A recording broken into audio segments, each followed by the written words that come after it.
한번 따라하겠습니다. 멜리데이의 축복. 지난 금요일에 이어서 멜리데이의 축복 두 번째 시간입니다.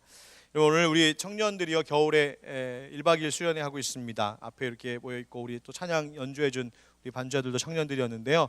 우리 청년들 하늘빛 광성교회의 우리 청년들 축복하고 사랑합니다. 한번 우리 박수로 격려하면 좋겠습니다. 예, 감사합니다. 환영합니다. 네. 제가 얼마 전부터 목양실에 화분 하나 가져다 놓은 것이 있습니다. 뭐 새로 사다 갖다 놓은 건 아니고요. 교회 1층 로비에 있었던 화분인데요. 어느 날 이렇게 가다 보니까 구석에서 이제 겨울에 이 로비가 찬바람이 드니까 춥잖아요. 그래서 이 나뭇잎들이 거의 막 이렇게 얼어버렸어요. 그래가지고 다 말라 막 다 떨어지고요. 게다가 이렇게 보니까 잎사귀들이 그 얼마 남지도 않은 잎사귀들에 진드기가 막 버글버글 해가지고 야 얘네 이거 죽겠다 싶었습니다. 제대로 살 것 같지가 않았어요. 거의 죽어가고 있었어요. 진짜 시커멓게 돼가지고요. 그래서 그걸 한참을 보다가 버릴까 했다가 여러분 그 목사에게는 이상한 오기가 있습니다. 뭐가 있냐면 이렇게 죽어가는 것이 보이면 살리고 싶은 오기가 생깁니다. 사명감에 불탑니다. 그래서 나무가 막 죽어가길래 내가 이거 한번 살려봐야겠다 싶어가지고 따뜻한 목양실 3층으로 이제 옮겨갔습니다. 가서는 이렇게 보니까 그냥 두면 안 될 것 같아요. 그래서 전지가위로 다 잘랐습니다. 잎사귀들을 그 막 진드기 막 버글버글했던 잎사귀를 다 잘랐습니다. 자르고 나니까 진짜 아무 잎사귀 하나 없이 그냥 이렇게 그 나무 기둥만 삐쭉삐쭉 서 있는 진짜 볼품없는 나무 됐습니다. 그걸 가지고요 제가 거기다가 물을 주고 그다음에 따뜻하게 하고 낮에는 이렇게 창문을 열어서 환기도 좀 시키고 또 창문 사이로 햇빛도 좀 보게 하고 그러면서 정성껏 좀 이렇게 돌봤습니다. 심지어 음악도 가끔 들려줬습니다. 그런데요 한동안 아무 변화가 없는 거예요. 그래서 얘 죽었나 보다, 얘는 끝났나 보다 그러고 있었는데 며칠 전부터 놀라운 일이 벌어지고 있습니다. 죽은 고목나무 같은 것에서요 생명이 꿈틀거리기 시작하는데요. 제가 사진 찍어 왔어요. 보여드릴게요. 보이세요? 예, 저게 지금 제가 그 이전 사진도 있는데 그건 제가 나중에 주일 예배 때 저것이 풍성해지면 한꺼번에 보여드리려고 제 비밀로 감춰두고 있습니다. 저 밑에 여러분 오른쪽 사진 보면 이렇게 나무 기둥 있죠? 그런 것만 삐쭉삐쭉 서 있던 건데요. 끝에서 생명의 그 움이 막 트기 시작하면서요 아주 여린 그 연두색의 저 예쁜 잎사귀들이 하나씩 올라오는 것이 지금 시작됐어요. 궁금하신 분은 끝나고 절 따라 목양실로 오세요. 보여드릴게요. 저 잎사귀들 한참 보고 있다가 저 잎사귀들이 어디서 왔을까 싶었습니다. 저 잎사귀들은요 제조하거나 제작한 게 아닙니다. 창조된 것입니다. 사람이 가져다 붙여놓은 것도 아니고요 다른 나무에 있는 거 떼어다가 갖다 달아놓은 것 아닙니다. 저 잎들 어디서 나왔냐면 저 생명들, 저 여린 녹색의 빛이 죽은 것 같았던 나무 기둥들 속에 있었던 것들입니다. 그 속에 생명이 있었던 것이죠. 만약 그렇게 진드기 바글거리고 얼어 죽어가던 나무 제가 보고 아우 보기 흉하다 우리 목사님한테 저 그냥 갖다 버리세요 라고 시켜서 버렸으면 어떻게 됐을까? 저 아름다운 창조의 일을 결코 볼 수 없었을 것입니다. 사람들은요 현재의 상황을 매우 중요하게 여깁니다. 지금 어떤 형편인가? 지금 환경이 어떤가? 지금 나의 조건이 어떤가? 그래서 지금 가지고 있는 것이 무엇인지, 지금 내가 보여줄 수 있는 실력이 뭔지, 지금 내가 할 줄 아는 게 뭔지 그런 것을 중요하게 여기고 세상은 또 그런 것을 우리에게 묻습니다.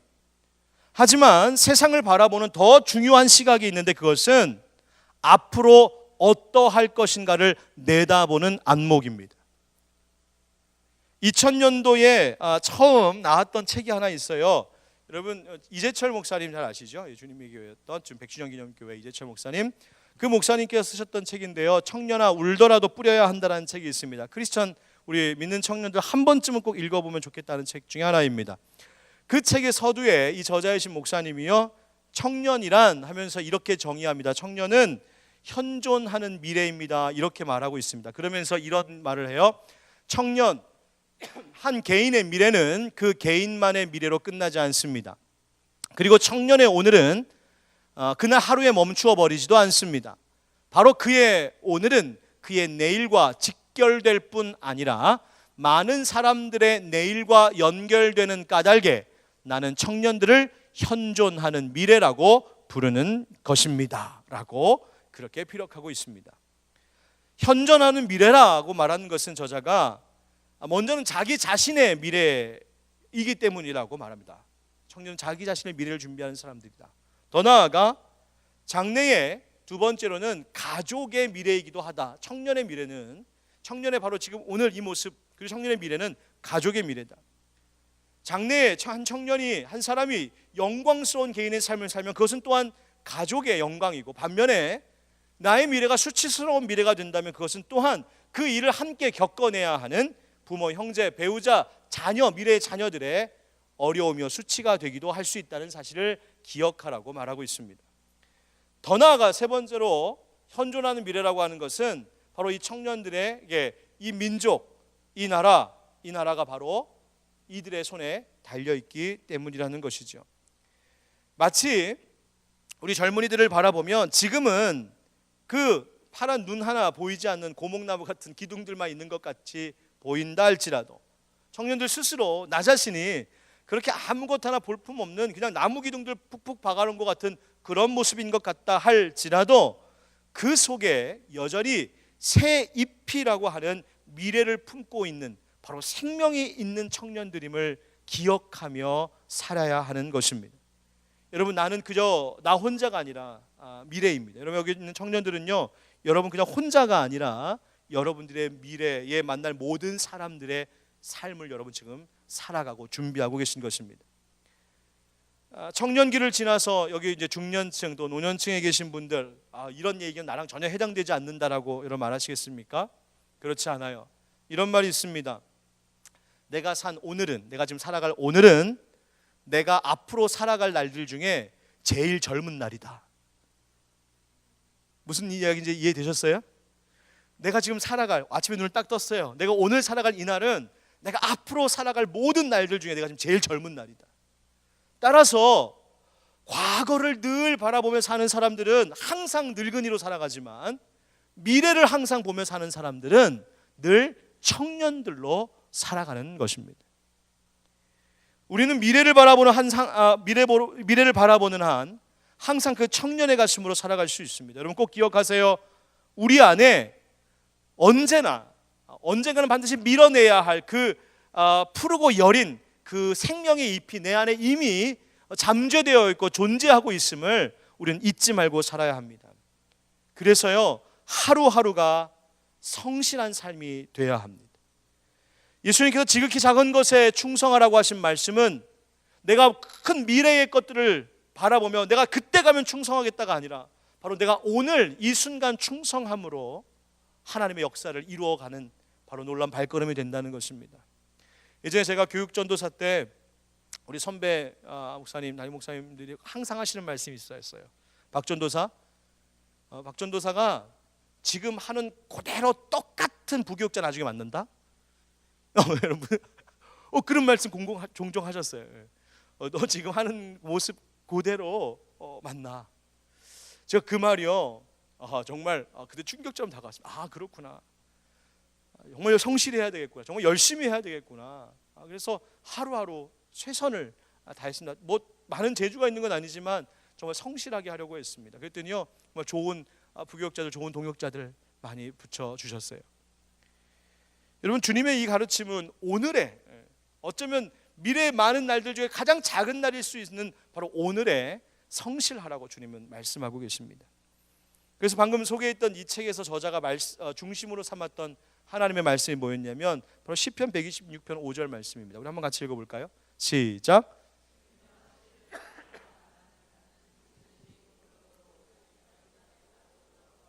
아멘. 이 말씀 믿으십니까? 예. 여러분, 이 말씀 잘 보십시오. 씨를 뿌리지 않고는 곡식단을 거둘 수 없습니다. 씨를 뿌리지 않고 곡식단을 기대한다면 그것은 탐욕이고요, 오만함입니다. 그런데요, 씨를 뿌린다라고 하는 현재는 오늘 성경에 보니까 울며라고 하는, 즉 울음입니다. 이 울며라고 하는 말이 히브리어로 빠카라고 되어 있는데요, 이 말은 그냥 좀 운다 이게 아니고 통곡하다는 뜻입니다. 통곡하다. 씨를 뿌리는 일에는 통곡함이 있을 수 있습니다. 고통이 있을 수 있고요, 희생과 수고가 따릅니다. 마치 우리 최근에 계속 말씀 나눴던 것처럼 항해 가운데 광풍이 있는 바다와 같이 만날 수 있습니다. 여러분, 우리 빡하 통곡할 수밖에 없는 이유들이 현실 가운데 있죠. 우리 청년들 가면 생각해 보면은요, 계속 공부해야 됩니다. 그렇죠? 공부해야 됩니다. 각종 자격 시험도 준비해야 되고요. 뭐 취업 준비 어려운 것 뭐 말하지 않아도 아마 잘 하실 것입니다. 도전했던 것들 종종 실패하게 되면은요, 그 반복되는 실패가 얼마나 사람을 비참하게 만드는지 모릅니다. 뭐 그래도 실패해도 미래에 대한 뚜렷한 어떤 내가 그 확신이 있고 비전이 있다면 그나마 견딜 수 있는데요, 나는 뭘 하면 좋을지, 내가 뭘 해야 될지 그 어떤 그 소명감, 확신이 없이 살아가면 그것처럼 또 불안한 것, 고통스러운 것이 없습니다. 또 확신이 있어서 그것을 향해 달려나갈 때도요, 유혹도 많고 생각대로 잘 안 될 때도 있습니다. 또 우리 청년들에게 크게 작용하는 것 중에 하나가 뭐냐면 가정의 불안함입니다. 부모님들과 청년들의 갈등의 골이요, 생각보다 굉장히 깊은 것을 많이 봅니다. 저는 요즘 제가 직접 청년들과 청소년을 자주 대하지는 않지만 요즘 청년 청소년들을 담당하고 있는 사역자들의 이야기를 들어보면요, 예전보다 더 심각해졌다는 이야기를 많이 듣고 있습니다. 그럼에도 불구하고, 그렇게 어렵고 힘든 현실임에도 불구하고, 빡하 통곡할 수밖에 없는 현실임에도 불구하고 우리의 청년들은 씨를 뿌리는 일들을 계속해 나가야 합니다. 여러분, 이 울며 씨를 뿌리러 나가는 자다라고 하는 이 구절에는요, 좀 더 그 상황에 대해 이해할 필요가 있습니다. 여기서 이 씨라고 하는 것이 뭘 말하고 있을까? 이 성경에는 우리말에 해석되지 않은 히브리어 단어 하나가 있는데요, 메쉐크라고 하는 단어가 있습니다. 이 메쉐크라고 하는 단어는 어떤 학자들은 메쉐크라고 하는 말을 써서 씨앗이 그냥 씨가 아니라 값진 씨앗이다라고 해석을 하는 학자들도 있고, 아니면 이 메쉐크라고 하는 단어를 자루라고 해석을 해서 이거 씨자루, 씨앗 자루라고 그렇게 해석하는 학자들도 있습니다. 어떤 해석을 선택하든지 간에 중요한 것은 지금 농부가 자기가 가진 것 중에 가장 값진 씨앗을 지금 뿌리러 나아가는 겁니다. 그리고 씨앗 자루를 다 들고 그 씨앗 자루를 아낌없이 들고 나아갑니다. 농부가 가만 보니까 이거 씨를 뿌린다고 해서 과연 이것이 좋은 결실이 될까? 불안하기도 합니다. 비가 오지 않고 바짝 메말라 버린 땅에 과연 내가 이것을 씨를 뿌린다고 과연 가능할까? 이제 이 씨 뿌리고 나면 끝인데 이 값진 씨앗을 이렇게 써도 될까라고 하는 그 어려움과 수고 때문에 빡하고 통곡할 수밖에 없는 그 씨앗을 뿌리고 있습니다. 그럼에도 불구하고 이 자루를 들고 나가 씨를 뿌릴 만큼 최선을 다한 농부는 자신의 일에 지금 성실히 행하고 있습니다. 그러자 성경이 말하는 것이지요, 씨 뿌리러 나가는 지금은 빡하 통곡이요 울음이지만 그러나 미래는 기쁨으로 그 곡식단을 가지고 돌아오리로다라고 말하고 있습니다. 논밭에서 거두는 결실, 마치 우리가 광풍이 있는 바다를 항해할 때 소원의 항구에 이르게 하시는 것처럼 하나님께서 눈물로 그러나 최선을 다하여 나의 값진 씨앗을 아낌없이 씨앗자루째 뿌리는 그 헌신이, 수고가 있을 때에 하나님은 반드시 기쁨으로 그 곡식단을 거둬 돌아오게 하시는 은혜 베풀어 주시는 줄 믿습니다. 그런데 여기서 중요한 것 하나 놓쳐서는 안 돼요. 여러분 청년들, 정말 놓쳐면 안 되는 단어가 하나 있습니다. 제가 노랗게 표시한 단어 있죠? 한번 청년들만 읽어볼까요? 노랗게 표시한 단어, 한글을 얼마나 잘 읽나. 시작. 이거는 이렇게 읽으면 안 돼요. 반드시 이러면 안 돼. 반드시. 시작. 그만 반드시. 너무 이쁘지 않아요? 반드시. 성경은요, 이 반드시라고 하는 말, 개역 한글은 정령 이렇게 했어요. 이 말은요, 틀림없다라는 말이에요. 영어는 doubtless, 의심할 필요가 없다. 틀림없이, 의심 없이 분명히 정령 확실하게 기쁨의 단을 거둘 것이다. 우리는 이것을 다른 말로 믿음이라고 말합니다. 여러분, 뭘 믿어야 되느냐? 먼저는 내가 지금 뿌리는 이 씨앗이 생명을 품고 있음을 믿어야 됩니다. 제가 나무 화분 가지고 올라올 때요, 죽었다고 확신했으면 버렸을 거예요. 그러나 살아있을 수 있다라고 믿었기에 여러분에게 그 예쁜 잎을 보여줄 수 있었던 거예요. 씨앗에 생명이 있음을 믿어야 돼요. 여러분들이 예수님과 함께, 주님과 함께 동행하면서 이 젊음의 시간에 여러분의 삶 속에 수고하며 눈물로 때로는 뿌리는 그 씨앗의 일들이, 씨 뿌리는 일들이 헛된 일이 아니라 그 씨앗 속에 생명이 있음을 잊지 않는 믿음을 가지셔야 됩니다. 더 중요한 믿음 하나 있습니다. 그것은 무엇을 향한 믿음이냐면 그 씨앗 속에 들어있는 생명의 주인 되신 하나님에 대한 믿음입니다. 울며 뿌려진 씨가 뿌리를 내리고 싹을 틔우는 그 모든 과정을 내가 하는 것이 아니라 그 생명을 다루시는, 생명을 일으키시는, 생명을 지으신 하나님께서 그 모든 것을 행하신다라고 하는 신뢰하는 믿음을 가져야 합니다. 주님께서 어떻게? 반드시, 주님이 반드시 내게 기쁨의 단을 거두게 하실 것이다. 그 믿음 갖는 것이 중요합니다. 결국 우리에게 요구되는 그 성실함이라고 하는, 충성이라고 하는 것은 두 가지를 요구하는 거예요. 하나는 내 삶 가운데 최선을 다하여 마음과 뜻과 힘을 다하여 살아계신 하나님을 사랑하는 그 최선의 믿음, 하나님을 신뢰하는 그 최선의 믿음이 필요하고, 또 하나는 그 하나님께서 나에게 주신 이 시간 속에 심지어 광풍이 불어도, 심지어 비 하나 올 것 같지 않은 광야일지라도, 심지어 눈물을 흘리는 순간일지라도 최선으로 내가 씨를 뿌리는, 최선으로 내 인생의 노를 젓는 바로 그와 같은 태도, 하나님을 향한 최선, 내게 주어진 일에 대한 최선, 바로 이것을 통하여 하나님은 기쁨의 단을 거두게 하시는 것입니다. 이와 같은 믿음의 결과가 결국 기쁨의 열매를 거두게 된다는 사실을 보여준 사람이 오늘 본문 가운데도 나옵니다. 바로 바울입니다. 유라굴로라고 하는 광풍 속에서 바울은 주님께서 이 보내신 그 하나님의 사자를 통하여 광풍 가운데서 반드시 그 배에 탄 모든 사람들이 구원받을 것에 대해서 약속받았습니다. 그래서 바울은 그 항해를 이끌고 있는 백부장과 선장과 선주와 선원들, 군인들에게 담대하게 말했습니다. 반드시 우리가 살 것이다. 그래서 선포한 것이 사도행전 27장 26절 말씀입니다. 바로 이것이죠. 한번 같이 다시 읽어볼까요? 시작. 그런즉 우리가 반드시 한 섬에 걸리리라 하더라. 아멘. 어떻게 걸린다고요? 한 섬에? 반드시. 그들이 반드시 이 광풍 속에 표류하던 중에 반드시 걸리게 될 거라고 예언했던 그 섬은 바로 멜리데 섬, 오늘날 몰타 섬입니다. 그 가나안어로 피난처라고 하는 의미를 가졌다고 지난주에 말씀드렸었죠.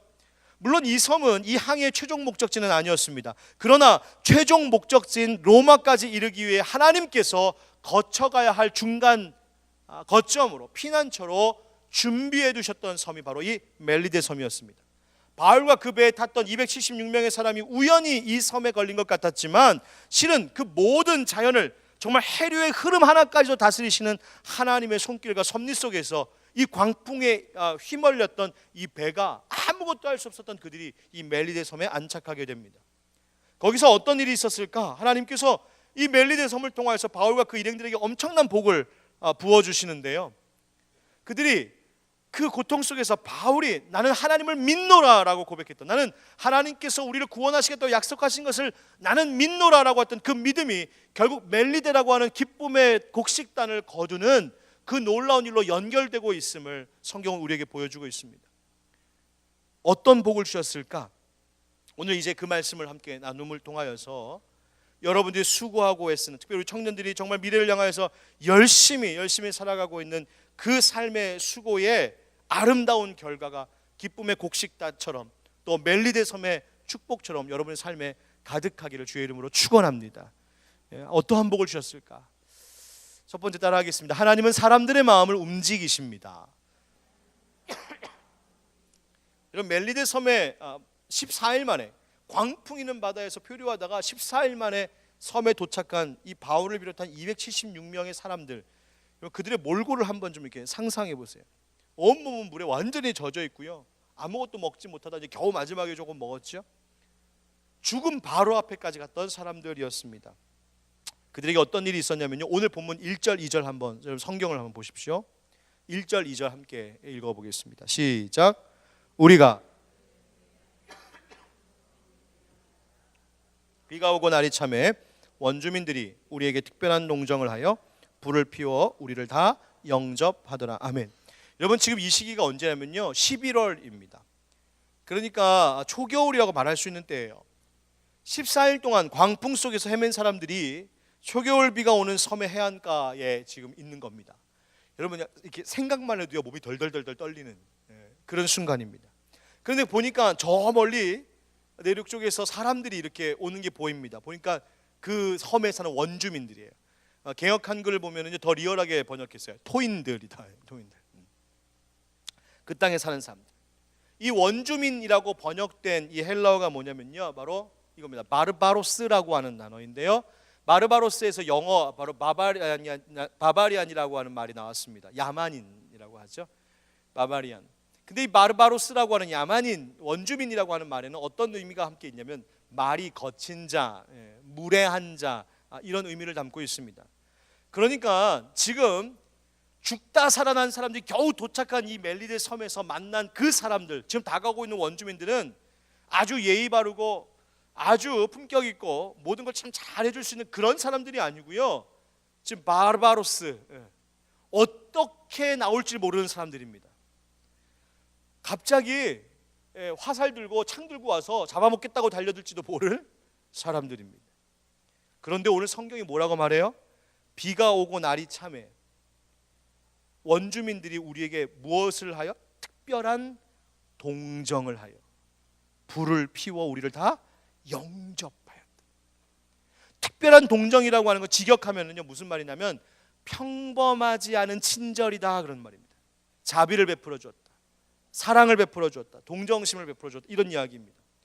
원주민들이, 토인들이, 바바리안들이 지금 죽다 살아난 바울과 이 일행들 276명을 특별한 사랑으로 친절을 베풀어 줬다는 겁니다. 인간적으로만 그냥 생각하면 그 섬에 있는 사람들 그 성품이 굉장히 좋은 사람들이구나, 그 원주민들이지만 그래도 참 착한 심성을 가진 사람들이구나, 뭐 이렇게 생각하고 넘어갈 수도 있겠지만, 올 성경에서 특별한 동정심을 갖게 한 것, 이것은 그냥 사람이 한 것 아니고요, 그들에게 그런 마음을 갖게 하고 불을 피워 영접하게 한 것은 믿음의 눈으로 보면 하나님께서 그들의 마음 또한 그렇게 만지시고 이끄신 것인 줄 믿습니다. 여러분, 우리는요 사람들과 함께 더불어 살아갑니다. 우리 청년들 앞으로 이제 미래에 살아갈 날들이 이제 많은데요, 서로가 서로에게 영향력을 미치며 살아갈 수밖에 없습니다. 저희들도 청년들, 저 아직 청년입니다. 어저께 우리 교회의 고령이신 권사님 97 되셨죠? 97? 네, 맞죠? 97 되신 우리 이정자 권사님 몸이 조금 불편하셔서 어떠신가 신방 갔었는데요, 불편하시기는요 정정하시더라고요. 그 삶의 이야기를 쭉 듣다 보니까 막 대동아 전쟁 이야기하시고 막 그러세요. 계산해 보니까 제가 아직 그분의 반도 안 살았더라고요. 아직도 청년이구나. 우리 아직 살아갈 날이 많습니다. 그런데요, 그 살아가는 동안에 내가 앞으로 살아갈 그 긴 미래의 시간은요, 나만의 미래가 아니라 서로 관련된 사람들의 미래이기도 합니다. 우리는 늘 영향력을 받습니다. 몸이 아파서 병원을 가도 우리는 그 의사로부터 영향을 받습니다. 청년들이 취직하려고 할 때도요, 여러분들 고용할 사람, 고용주에 대해서 영향을 받습니다. 우리가 함께 무슨 일을 하려고 할 때도 동업하고 동역하는 사람들의 영향받습니다. 우리는 사람들의 도움이 필요하고 협조가 필요합니다. 하나님께서는 바로 그와 같은 사람들의 마음을 움직이시는 복을 우리에게 허락하십니다. 나와 함께하는 사람들, 나와 영향력을 갖는 사람들, 나와 관계 맺는 앞으로 우리 청년들이 살아갈 많은 사람들의 마음을 다스리시고 움직이셔서 여러분들에게 특별한 동정심을 갖기도 하고 불을 피워주기도 하고 먹을 것을 베풀기도 하고 영접해 줄 사람들이 있다는 거예요. 하나님이 그 사람들을 다루신다는 것입니다. 그 사람들 쫓아다니면 아무것도 얻을 수 없지만 그 마음을 주시고 다스리시는 하나님 바라볼 때 하나님께서는 여러분들을 위한 아름다운 사람들을 준비해 주고 계실 줄 믿습니다. 우리 교회 시작해서 얼마 안 돼서요, 참 믿음 좋은 젊은 부부가 등록했었거든요.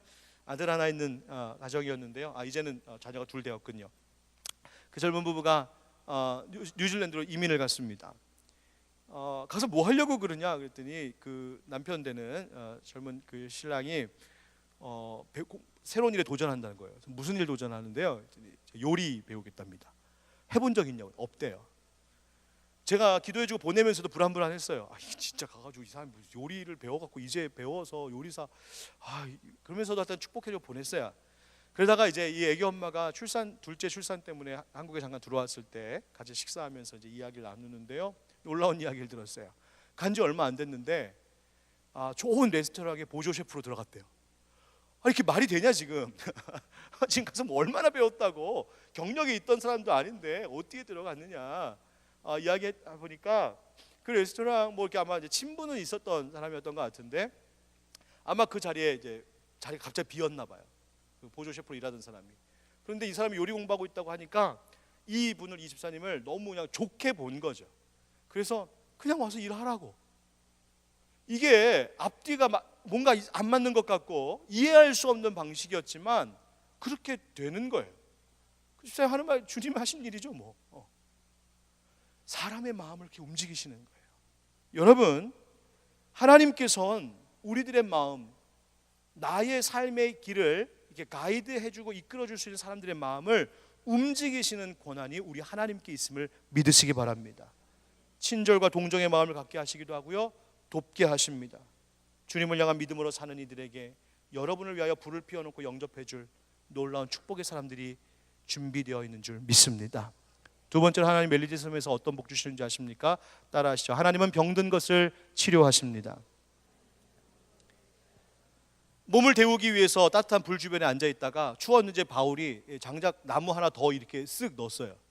근데 마침 그 나무에 달려있던 뱀이 독사가 뜨거운 불에 쑥 들어가니까 놀래갖고 팍 하고 튀어나오면서 자기를 집어넣은 바울의 손을 팍 물었습니다.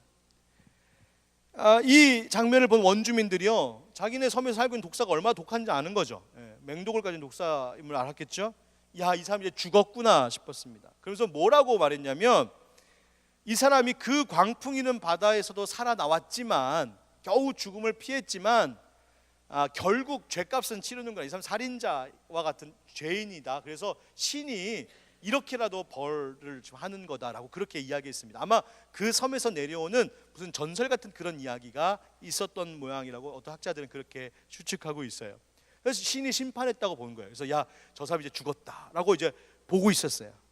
그런데 이게 웬일인가요? 5절 말씀에 보니까 바울이 그 짐승을 불에 떨어버림에 조금도 상함이 없더라. 독살 빡 물렸는데 바울이 따고 그러더니 참 멀쩡해진 거예요. 기적을 봤습니다. 원주민들이 놀랐습니다. 좀 있으면 손이 붙겠지, 좀 이러다 죽겠지 하고 지켜봤는데 아무 이상이 없었어요. 그러자 원주민들이 바울을 보고 뭐라고 하냐면 신이다. 이건 사람이 아니다. 신이다. 지금 그 276명 그 배에 탔던 백부장과 선장과 선원들한테도 이 바울은요, 그 권위가 엄청 높아졌습니다. 왜냐하면 풍랑 있는 바다를 이 바울의 말대로 헤쳐갖고 다 살았거든요. 근데 지금 그 사람들뿐만 아니라 지금 원주민들도 지금 맹독사에 물려도 끄떡없는 바울이 대단한 존재로 보였던 것이죠. 신이라고 했습니다. 왜 주님께서 바울에게 또 원주민들에게 이러한 같은 일들을 겪고 보게 하셨을까? 주님 계획하신 일이 있었기 때문입니다. 오늘 본문의 7절부터의 말씀을 보시죠. 제가 읽겠습니다. 7절부터. 이 섬에서 가장 높은 사람 보블리오라 하는 이가 그 근처에 토지가 있는지라 그가 우리를 영접하여 사흘이나 친절히 머물게 하더니 보블리오의 부친이 열병과 이질에 걸려 누워 있거늘 바울이 들어가서 기도하고 그에게 안수하여 낫게 하며 9절 다 같이 시작. 이러므로 섬 가운데 다른 병든 사람들이 와서 고침을 받고 아멘. 바울이 이적을 보이자 열병과 이질로 고통 중에 있었던 사람, 그 아버지를 모시고 있었던 보블리오라는 사람이 있었죠. 아마 그 지역에 토지를 갖고 있는 좀 이렇게 추장쯤 되는 높은 그런 사람이었던 모양입니다. 바울이 맹독이 있는 독사에 물려도 끄떡없는 신 같은 존재다라고 하는 소문을 듣고 물려와서 봤습니다. 그리고 그를 자기 집으로 데려가는 거예요. 그리고는 아버지를 보여줍니다. 그러자 바울이 그 보블리오의 아버지를 안수기도 하며 치유합니다. 이 소문이 그 섬에 쫙 퍼지면서 병든 사람들이 다 몰려옵니다. 그리고 치유 집회가 일어났습니다. 그래서 그 병든 사람들, 섬에 있는 병든 사람들 싹 다 고쳤어요. 여러분, 우린 충분히 상상할 수 있습니다. 바울이 그냥 몸만 고치고 보냈을까요? 그럴 리가 없죠. 바울은 그런 적이 없습니다. 몸을 고쳤을 뿐만 아니라 그 몸을 치유함을 통하여서 마음의 문이 활짝 열린 사람들에게 복음 전했을 것이 분명합니다. 이 바울이 그곳에 치유 집회하며 복음 전했고요, 그 원주민들과 그리고 그 일들을 목격했던 바로 그 선장과 선원들과 백부장, 군인들 깜짝 놀랄 일이었습니다. 바로 그 일을 통하, 멜리데 섬에서의 일을 통하여 그들은 치료하시는 주님을 보았습니다. 여러분, 하나님은요, 우리의 상한 것들을 고치시는 분이신 줄 믿습니다. 몸의 질병도 고치시고요, 마음의 병도 고치십니다. 여러분, 여기 이제 우리 청년들 있는데요. 여러분, 청년들 이렇게 겉보기에는 너무너무 예쁘고 막 인형 같고 어머 나도 저럴 때가 있었는데 막 이러시죠? 얘네들이요, 아마도 몰라도 꽤나 상처투성이일지 모릅니다. 보기에는요 너무 예쁘고 멋있고 막 우리 교회에 그 F4 있잖아요. 누구라고는 굳이 얘기 안 하겠어요. 우리 교회 잘생기고 이쁜 애들이 얼마나 많은지 몰라요. 담임을 닮아서 그런가? 아무튼 죄송합니다. 그런데요, 이 친구들의 마음이요, 아마도 적지 않은 상처와 아픔과 고민들을 가지고 있을 겁니다. 여러분, 청년들에게 제가 도전합니다. 여러분들 미래가 아름답기를 원한다면 지금 여러분들이 가지고 있는 상처의 일들을 고치십시오. 여러분들의 미래가 정말 아름답고 복되기를 원하신다면 지금 여러분들 가운데 있는 마음의 병, 관계의 병, 그 상한 것들 하나씩 손대어 고침받아야 합니다. 여러분, 상처는 누구에게나 있을 수 있어요. 부모로부터 상처받을 수 있고요, 친구들로부터 상처받을 수 있고요, 사랑했던 그 애인으로부터 상처받을 수 있습니다. 중요한 것은 그 상처를 너무 오래 짊어지고 살지 말아야 합니다. 청년들, 또 여러분 어른들도 마찬가지입니다. 상처로 인하여서 자기 연민 속에 빠지는 어리석음을 갖지 마십시오. 난 왜 이렇게 불행할까? 난 왜 이런 부모님 밑에서 태어났을까? 여러분, 이제 20살 넘어간 청년들은요, 이제부터 여러분들의 삶의 결과들에 대한 책임을 질 줄 알아야 합니다. 나에게 왜 이와 같은 아픔이 있을까? 나에게 왜 이와 같은 고통이 있을까? 이와 같은 불행스러운 일들이 있을까라고 하는 이 문제에 대하여 여러분들, 물론 부모님과 여러분들의 형제자매들, 가족들로부터 그 이유를 발견할 수도 있겠지만, 이제는 우리 청년들 왜 그런지 자기 자신에게 물어볼 수 있어야 됩니다. 여러분, 부모 탓하지 마시고요, 형제들 탓하지 마시고요, 다른 사람들 탓하지 마시고요, 한번 주님 안에서 여러분들의 문제를 직시하고 그것들 하나씩 주님과 함께 고쳐나갈 수 있기를 바랍니다. 여러분, 주님 앞에서 고침받으실 수 있어요. 주님은 우리의 과거와 현재와 미래의 모든 것들을 다스리시는 분이시기 때문에 그 주님 안에서 우리는 치유와 자유함을 누릴 수 있습니다. 이사야 53장 5절 우리 한번 같이 읽어보시죠. 시작. 그가 찔림은 우리의 허물 때문이요 그가 상함은 우리의 죄악 때문이라. 그가 징계를 받음으로 우리는 평화를 누리고 그가 채찍에 맞음으로 우리는 나음을 받았도다. 아멘. 주님께서 우리를 고치십니다. 그럼 우리 이런 질문 생겨. 주님 어차피 고치실 것 왜 처음부터 아프게 하셨나요? 아예 처음부터 나에게 이런 상처, 이런 어려움 안 주셨으면 되잖아요. 여러분, 바울이 맹독사에게 물려도 멀쩡했던 그 모습, 또 원주민, 특히 그 보블리아 아버지를 고치고 원주민들의 병든 것들을 고쳤던 일, 그 일로 어떤 일이 벌어졌어요? 그 섬이 하나님의 나라를 보게 되었습니다. 예수 그리스도의 그 이름의 능력을 체험했습니다. 하나님께서 우리에게 상처와 병드는 일들을 때로는 허용하시는 이유는 그 상처받고 병들었던 사람이 우리를 위하여 채찍에 맞음으로 나음을 주시는 그 예수 안에서 치료함을 얻으면, 은혜를 누리면 그는 또 다른 상처 입은 자들을 치료할 수 있는 주님의 복음의 일꾼들이 될 수 있기 때문입니다. 여러분들 청년들 가운데 목사님, 저는 다른 우리 형제자매들보다, 다른 청년들보다 유독 더 상처와 아픔이 많은 것 같아요. 당신을 축복합니다. 왜냐하면 하나님께서 더 많은 은혜를 부어주실 것이고요, 그것으로 인하여서 더 크게 하나님께서 당신을 쓰실 것이기 때문입니다. 여러분, 주님 안에서 치료함 받고 하나님의 용사들이 될 수 있는 우리 청년들, 우리 모든 성도들 되기를 주의 이름으로 축원합니다. 세 번째, 멜리드 섬에서 주신 복이 무엇이냐면요, 이겁니다. 하나님은 필요한 것을 채우십니다. 9절 10절 말씀 보십시오. 함께 읽겠습니다. 9절 10절 시작. 이러므로 고침을 받고 후한 예로 우리를 대접하고 떠날 때에 우리 쓸 것을 배에 실었더라. 아멘. 이렇게 표류하던, 정말 어디로 가는지도 모르고 도착했던 그 섬에서 바울은 놀라운 일들을 경험하게 됩니다.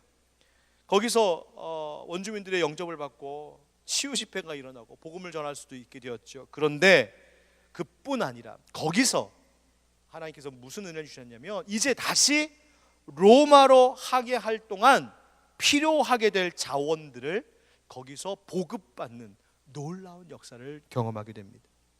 유라굴로라고 하는 광풍 때문에 다 버렸잖아요. 아무것도 없잖아요.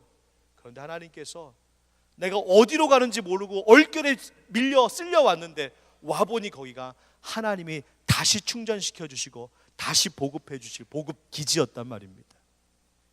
여러분, 하나님은요, 필요한 것 채우시는 분이신 줄 믿습니다. 우리에게 뭐가 언제 필요한지 가장 정확하게 아시는 분이 살아계신 우리 아버지 하나님이십니다. 옛날 이야기 중에 이런 이야기 있어요. 추운 겨울날 밤에 얼마나 가난했는지 불을 지피지도 못할 만큼 그렇게 가난한 한 집이 있었습니다. 어머니와 아들 둘만 삽니다. 어머니가 그래도 그 추운 겨울에 어린 그 아들에게 성경 이야기를 읽어주고 들려주었습니다. 들려준 이야기가 무슨 이야기였냐면 엘리야 이야기예요. 하나님께서 엘리야가 지쳐 있을 때 까마귀를 보내어 먹을 것을 공급해 주시고 살게 하셨단다. 이 이야기를 들은 아들이, 천진난만한 이 아들이 얼마나 순진한지, 어머니, 진짜예요. 엄마 진짜예요. 진짜야. 그걸 믿었어요. 그래서 그 추운데 창문을 활짝 열었습니다. 아들, 너 뭐하냐? 까마귀 올 거예요. 까마귀 올 거예요. 우리 까마귀 기다리자고. 아들아, 아니야. 아니에요 엄마, 까마귀 기다리고 싶어요. 순진하게 믿었어요. 아들의 그 순진한 마음을 꺾고 싶지 않아서 그 추운 겨울에 난방도 불도 못 되는 그 집에서 가난한 엄마와 아들이 창문을 열고 그 밤을 지새고 있었습니다. 그런데 마침 그때 그 근처를 지나가던 시장님이 길을 가다 보니까, 아니 추운 겨울에 지금 문을 닫아도 추운 이때에 어느 한 허름한 집이 창문 활짝 열어놓고 있는 걸 보고 신기해서 도대체 저 집 뭔가 하고 들어가 봤더니 아들과 어머니가 둘이 살고 있는 가난한 집이에요. 무슨 일이냐고 물었더니 자초지정을 쭉 이야기했습니다. 그러자 그 시장님이 이야기했다죠. 제가 하나님께서 보내신 까마귀가 되어드리겠습니다. 그날 이후로 과부와 어린 아들이 필요한 모든 것을 그 시로부터 공급 받았다는 전설 따라 삼천리 미국판이었습니다. 여러분, 필요한 것 구하십시오. 구하는 자에게 주신다는 말씀은 예수님 말씀하실 때나 지금이나 변함없는 진리인 줄 믿습니다. 누가복음 11장 10절 말씀입니다. 함께 읽어보시죠. 시작. 구하는 이마다 받을 것이요 찾는 이는 찾아낼 것이요 두드리는 이에게는 열릴 것이니라. 아멘.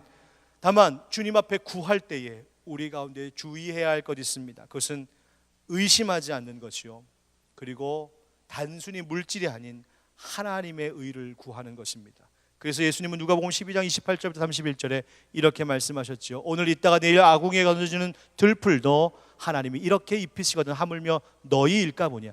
믿음이 작은 자들아, 너희는 무엇을 먹을까 무엇을 마실까 하여 구하지 말며 근심하지도 말라. 이 모든 것은 세상 백성들이 구하는 것이라. 다 같이, 너희 아버지께서는 이런 것이 너희에게 있어야 할 것을 아시느니라. 다만 너희는 그의 나라를 구하라. 그리하면 이런 것들을 너희에게 더하시리라. 할렐루야.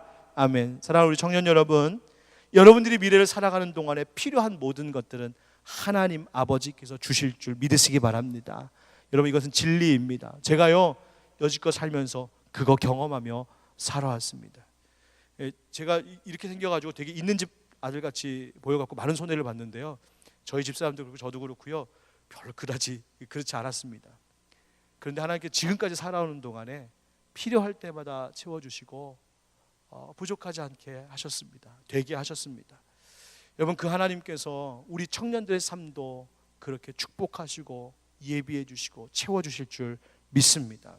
여러분, 광풍이는 바다 표류하는 것 같고 어디로 가는 건지 알지 못하고 정신없는 내 인생길인 것 같지만, 그러나 그것이 목적 없는 항해가 아니라 하나님이 여러분의 삶을 멜리데까지로 이끄시는, 그리고 마침내 로마까지 이르게 하시는 하나님의 손길이 여러분을 붙들고 계심을 믿으시고 하나님 바라보는 믿음의 사람들 되시기를 주의 이름으로 축원합니다. 우리 함께 아까 불렀던 찬양 하나 하고 기도하도록 하겠습니다. 주 사랑이 나를 숨쉬게 해. 오늘 함께 찬양 하나 하고 기도하고 우리 청년들은 같이 위로 올라가서 우리 이어서 기도해야 하겠고요. 뒤에 기도회는 우리 김수호 목사님 나오셔서 기도 인도해 주시겠습니다.